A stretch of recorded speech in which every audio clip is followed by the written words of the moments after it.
Welcome to Think Big with Dan and Qasim. Join hosts Dan Melnick and Qasim Masood as they explore big ideas, limitless possibilities, and engage with visionaries, entrepreneurs, and thought leaders who dare to dream big, get inspired, motivated, and find practical tips for personal growth. Think big, dream bigger, and ignite your potential. All right. Welcome back, everybody. Our guest today, Daniela Jensen. Daniela, it's great to have you on. I appreciate you being here. And can you tell us, first of all, where you're calling in from and what you do for a living with Big Picture Foods? Yeah, exactly. I am the founder and CEO of Big Picture. We are headquartered in Barrington, Rhode Island. Oh, that's awesome. And tell me a little bit more about your background. What got you interested in working in this kind of space? And what did you kind of notice out there on the market with maybe similar products that you were looking to do a little bit differently or better with this brand? Yeah, there was a huge white space opportunity for us. We are a regenerative organic certified clean ingredient brand that has a variety of different Mediterranean focused foods. Think olives, peppers, capers. And if you picture that aisle in the grocery store, right? Everything is jarred, super conventional, highly overprocessed. And there's a few main players, but outside of that really hasn't had much innovation. I watched the documentary called Kiss the Ground. Have you heard of it? I've not actually, surprisingly. Okay. Yeah. It's on Netflix. If any of the listeners are interested in learning about climate change, regenerative agriculture, nutrient density, this is the one to watch. I stumbled upon it and it was like hook, line, and sinker, truly life-changing for me. It talks about the health of the soil. And there were so many aha moments. I'm a mom, and the person who does the majority of our grocery shopping for our family is me. And I feel a responsibility to bring quality foods and put them on the table. And some of the stats that I had learned about the way that our food was grown and being processed just rattled me. So one of them, and I will never forget this, is you have to eat 8 oranges today to get the same vitamins and minerals that our grandparents got from one. And so think about this. Here I am trying to fill my cart with fruits and vegetables and good things to feed my family, but the fruits and vegetables no longer nourish us the way that they used to. So there was this, breadcrumb moment where I started connecting all of these dots when we look at the health crisis in our country and you think about the quality of foods. And anyway, it was very solvable. And it was the first documentary that I had heard of that took climate and a myriad of different problems that we're facing and made it really easy. And the answer is right under our feet. And that inspired me to explore and pursue regenerative agriculture. And there is so much happening in that space right now. I knew that, this trend was coming and really wanted to be part of it. And it was the perfect storm. I have a fantastic team. My husband, Chris, is involved in the business. We have a business partner, Sotiris Kitrilakis, that helped deeply with sourcing. And, there's a fantastic story, but we have a vertically integrated supply chain. We work direct with our farmers. Our products go from field to fermentation barrels in hours. And what most people don't know is that this category, if you think about Mediterranean foods, everyone thinks like there's all of these shows on TV right now about living to 100 and the Mediterranean diet. And, that's the old world way of growing and curing foods. And if you go to the grocery store and you look at the products on shelf, that's not what is being sold to consumers today. And so there was a great opportunity to rewrite the script and take a step backwards so that we could move this industry forward. And so I'm, elated to be part of the solution, but give people choices. Yeah, no, it's amazing. And why is that? That statistic you mentioned about the orange. I mean, what's kind of the impetus behind why that has happened over not that long of a period, seemingly? Yeah, so it's twofold, right? One is the soil. If you plant the same crop year over year over year in the same plot of land, you have to have nutrients in the soil in order to have nutrients in your food, and we're depleting the soil. So not only is it by not rotating crops, but it's also sprays and, conventional chemical fertilizers and herbicides and pesticides and all the things that we're doing to the soil. We're tilling the soil. We're not leaving living roots. The way that agriculture is today, we don't think about soil health versus, when our grandparents were farming, people composted and, you took a very traditional approach. That's part of it. And then the second part is how our foods are cured today. And if you think about olives, right, the traditional way of curing olives was just salt, whether that was dry rubbed or it was in a saltwater brine. And most olives, like I'm talking 99.9% of olives sold today are chemically accelerated, especially if you're a green olive. So they use lye. Lye is a caustic soda. It's the active ingredient in things like Drano. I don't want my foods that I'm eating sitting in lye and then being rinsed. And none of that is, there's not a reason for it other than it's faster and cheaper. Yeah, no, it definitely makes sense. So you think when you talk about regenerative agriculture, you're kind of doing things a little bit differently insofar as you are kind of doing that rotation of crops, not trying to not deplete the soil. Was that kind of the first kind of venture for you in creating a brand like this, was actually finding places that did that? Or was that something that you actually undertook on your own as far as the operations go? Or were you just kind of seeking partners that were already kind of doing things this way? We have a great mentor, Sotiris, who has been in this space for a very long time with deep sourcing contacts. And we took the pandemic, the pause, which was a blessing in disguise for our business model, really, to organize the supply chain, to identify and find the farmers that were willing to grow exclusively traditional, regenerative, organic, and to cure the old world way, and to be able to do that at national scale. So oftentimes with fermentation, you'll find small craft, regional brands, but they don't have the capacity to be able to service a Costco or a Whole Foods, et cetera. So that was really important in making sure that we could build something that had legs to scale. Yeah, no, it's amazing. And so you're basically looking for people who are already kind of doing things this very sustainable way that you talk about, or, finding folks who are willing to maybe make a change and do things the way that you were looking to have them done, essentially. No, that's amazing. And I suppose I know you mentioned scaling to be able to support something like a major chain like a Whole Foods or a Sprouts or anything like that. I guess when you got started with this brand, was that kind of your thought process, was like you wanted to be able to have the capacity to support being in those types of stores? Or did you start doing more of kind of like a direct to consumer model? What was kind of at the beginning, more of like your, I guess, go to market strategy of where you're looking to sell these products? Yeah, so we're focused on the natural channel. Obviously, that better for you consumer. This was the ideal opportunity. And we have two lines. We have a refrigerated fresh line that's available in trays, and we have a jar line that's for center store. And we launched specifically with the refrigerated fresh line, thinking that more and more consumers are shopping the perimeter, right? They walk in, they hit produce, they round the back of the store, they hit up dairy and bakery, and then they're typically exiting. We wanted to be able to service their needs with a clean ingredient, superior offering. And it was somewhat of a challenge because most people were going to the center store to buy or look for olive. If you walked into a grocery store and you asked 10 people, 9 of them would go to the jars to buy their olive. I'm thinking about mine right now that I go to. That's exactly where it is. It's right in the middle on a shelf, 1,000 other jarred things. Exactly. Yeah. Right. So refrigerated. We had a unique challenge there because the product is probiotic rich and never heated, not depleted. We really led with the nutrient value. We needed to retrain a customer for where to find it. And that became our biggest challenge at launch. And so as a small emerging brand, you're not ready for the Whole Foods and Sprouts of the world, right? You're trying to find your way in the 2 store chains, the 5 locations, and each one of those has a different planogram, a different set, a different, sometimes we were being set with specialty cheese. Sometimes we were with the fermented products. Sometimes we were in the deli set, which again made it really hard for consumers to know where to find you. So it was a unique challenge. And I think being able to bridge that gap, and we were persistent with it. I think that's the best advice that I can give to other founders is have a vision and then really be persistent. Don't let buyers tell you, where your product is going to do well. So use that and try to inform. Yeah, obviously these kind of novel products, or even maybe more traditional products, like what you're doing, we just have novel processes that can't necessarily exist next to where they are traditionally found in the grocery store.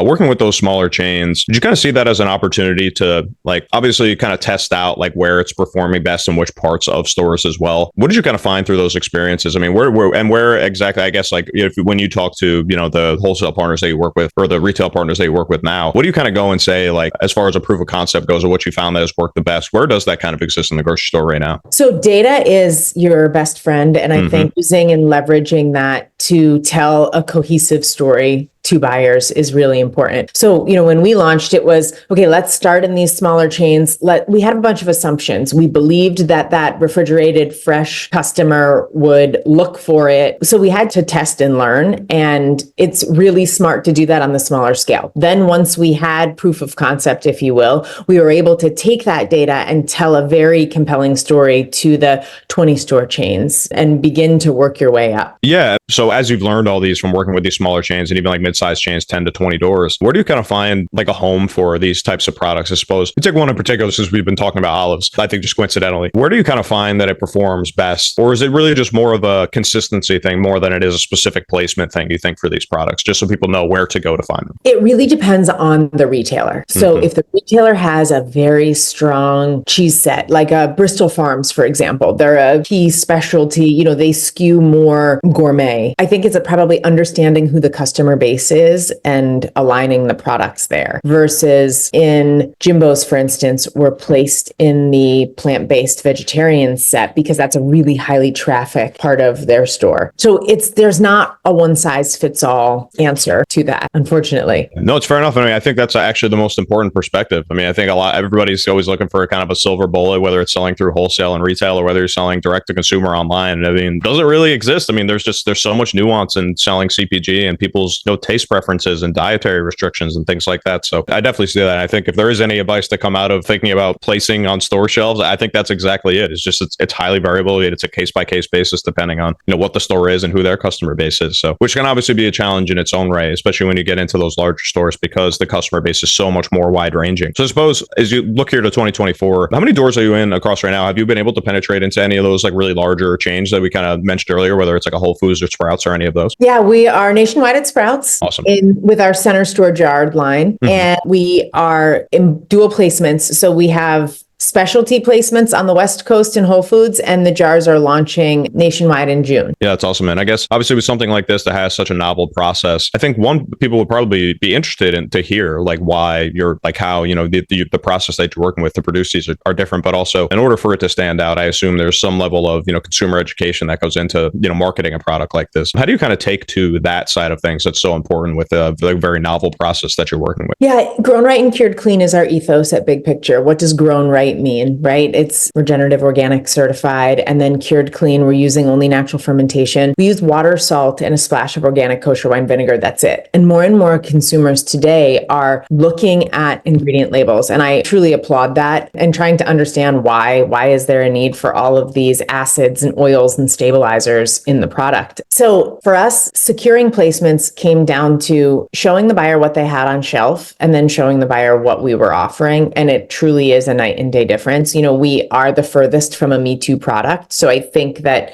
was really important. And then getting them to taste the difference. Most buyers will do cuttings when they are evaluating the category, and they will compare a bunch of different brands or products together and then choose what they feel best represents their customers' desires. And we shine there. I mean, if these aren't the best tasting olives, peppers, and capers, certainly shoot me an email and let me know your thoughts. But you buy food because it tastes better. And for us, that's a way to tell the consumer our story. So whether it be at demos or tastings, samplings, et cetera, it's like, hey, taste the difference. And then they're blown away. They're like, oh my God, this is the best olive I've ever had. Why does this taste so good? And it opens the door for that grown right, cured clean message. It's amazing. And obviously, thinking about kind of being omni-channel in 2024, I think is super important as well. Do you have a direct to consumer side of the business? And if you do, was that something you kind of started out with or something you kind of adopted later on? And what, I guess, size or like proportion of the business are you doing on that, any online channels that you sell through as well? Yeah. So online was never our strategy. We launched in retail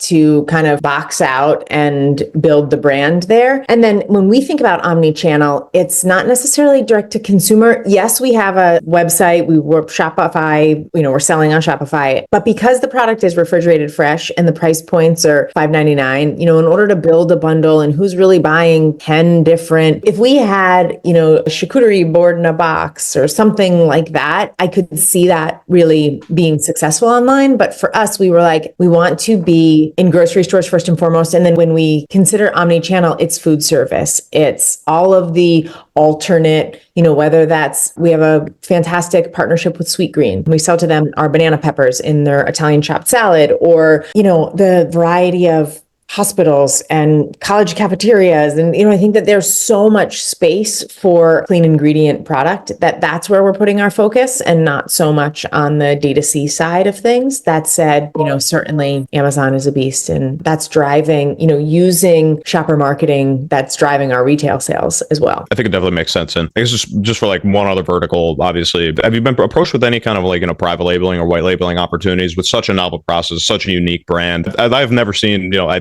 don't think any other products out there. I also probably don't look maybe as much as maybe some other people, but it seems like you have a pretty novel and unique process here that is obviously, makes a huge difference in taste and, nutritional content. So has anybody approached you with, an opportunity to kind of put their own label on it or do collaborations? And do you entertain kind of ideas like that? Or are you really trying to keep this, to your own brand for now? Absolutely. We have a good, better, best strategy. Good being non-GMO, better being organic, best being regenerative organic certified. The same curing, natural fermentation processes, obviously never chemically accelerated. And we do private label right now. I can't say for whom, but we also do it in adjacent categories. So for instance, we have a regenerative organic extra virgin olive oil. Perfect example for, stretching that product portfolio a little bit. No, it's really fascinating. It's always a really interesting conversation I find with these kind of very novel products, their perspectives on, private labeling, because one, it obviously opens yourself up to kind of creating your own competition, even though you're profiting off of that. So, but I found a lot of folks really, especially really early on in their journey, I think can be a little averse to those types of opportunities from just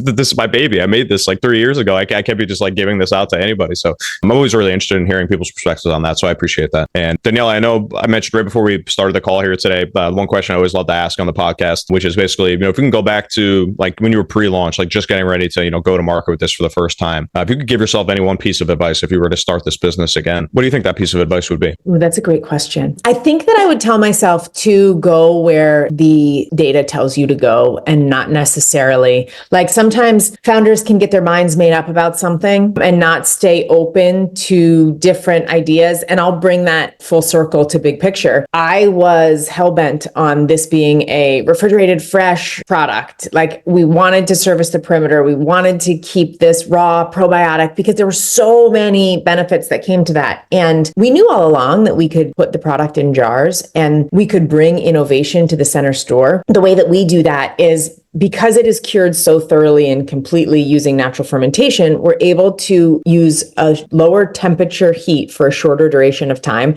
So it's like a gentle pasteurization. So think about like mushy red peppers, right? They're almost spreadable and taste big pictures, jarred red peppers, and you get that fresh garden crunch that's still in them. And that's because of the low heat. So I was very reluctant to go into jars. And I'm very grateful that we did and we tried to explore it, dip our toes in the water and see where the data takes us, because it has been fantastic to be able to play in both categories and it's really significantly scaled our business. But if I had just stayed focused on what maybe my initial assumption was, we would have missed out on that opportunity. I think it's such good advice. And I think a lot of entrepreneurs definitely can fall into that kind of same category. Because what it takes to go and start a business and get it off the ground, you have to have serious conviction. And with that comes a lot of like really big ideas that worked out. And when new, tough decisions come along, you trusted your intuition so many times before, even though the data might be telling you something else, you might be inclined to feel like, no, I'm just sticking with what like my like impetus for this was. I know that there can always be obviously like a difficult mental, battle within yourself. But at the end of the day, once you get out there into the market,